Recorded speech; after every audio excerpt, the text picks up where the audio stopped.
vote on the MVP Hold on, based KP. on that season. We vote on the MVP based on that season. It is a regular season award.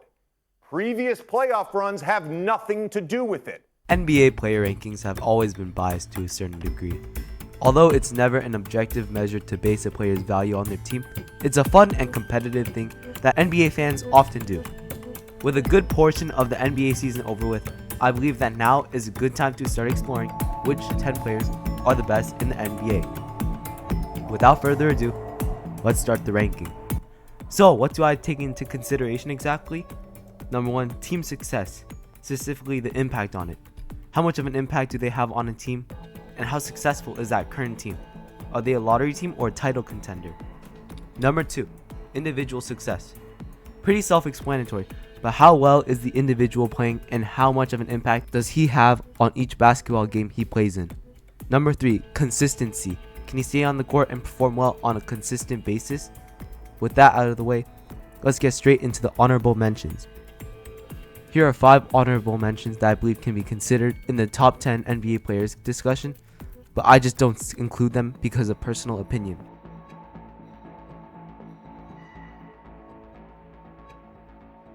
Now with honorable mentions out of the way, let's get straight to number 10.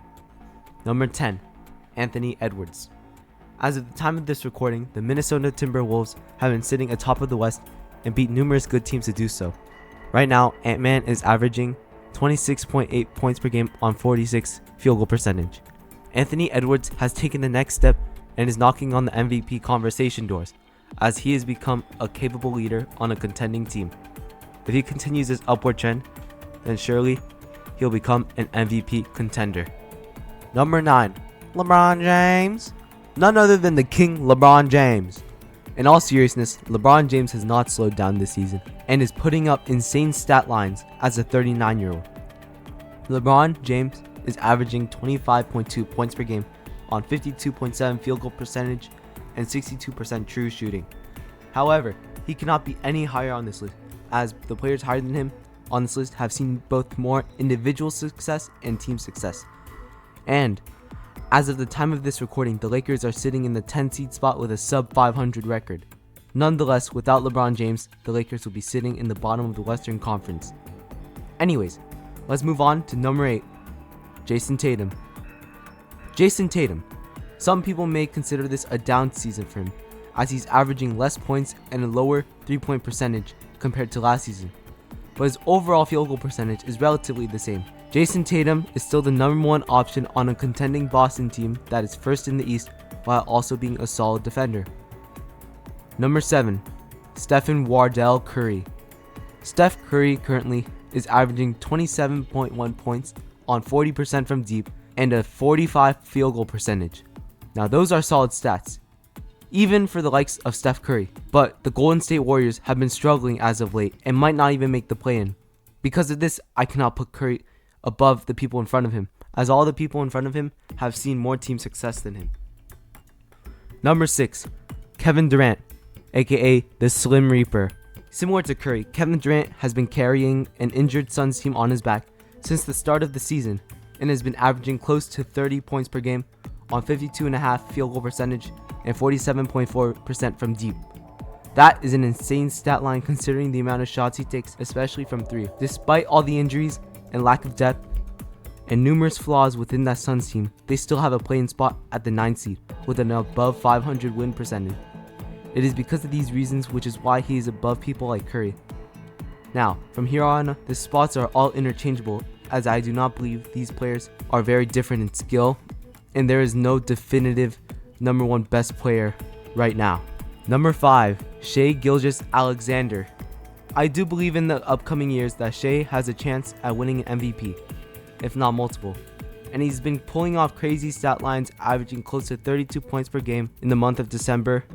And this season, he is ranked 3rd in scoring at 31.5 points per game with a field goal percentage of 54.9, and has also led the OKC Thunder to the 2nd seed in a very competitive Western Conference, beating many good teams to do so. Overall, the future is bright for the young superstar. Number 4, Luka Doncic.